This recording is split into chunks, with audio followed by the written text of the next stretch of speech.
অনেকদিন পরে জয় ভাইয়ের একটা ভিডিও পেলাম। মিস্টার ফয়েজ সাহেবের 4টা বাচ্চা। একদিন পত্রিকায় দেখলেন যে সরকার ঘোষণা করছে যার 5টা বা তার বেশি বাচ্চা আছে তাকে প্রতি মাসে 20,000 টাকা করে দেবে।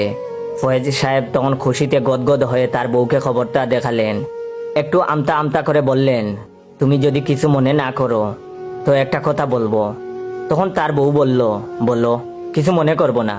তখন মিস্টার ফয়েজ বললেন, দেখো, তোমাকে বিয়ে করার আগে আমি আরেকটা বিয়ে করেছিলাম, সেটা ছিল পালিয়ে কাউকে না জানিয়ে। তো সেই ঘরে আমার একটা বাচ্চাও আছে। এখন যদি তুমি বললো আমি ওকেও নিয়ে আসবো, আর তখন আমাদের 5টা বাচ্চা হবে এবং আমরা মাসে মাসে 20,000 টাকা পাবো। তখন ওনার বউ অবাক হলেও মোটেও রাগ করলেন না। তখন ওনার বউ বললেন, যাও নিয়ে এসো সুযোগ সময় মতো।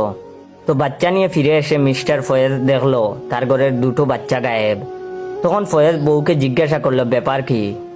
তখন তার বউ বলল, যার বাচ্চা সে নিয়ে গেছে। খবরের কাগজ কি তুমি একাই পড়ছো? আমাদের 4টা বাচ্চার মধ্যে 2টা বাচ্চা তোমার না। Oh, no, no, no, no.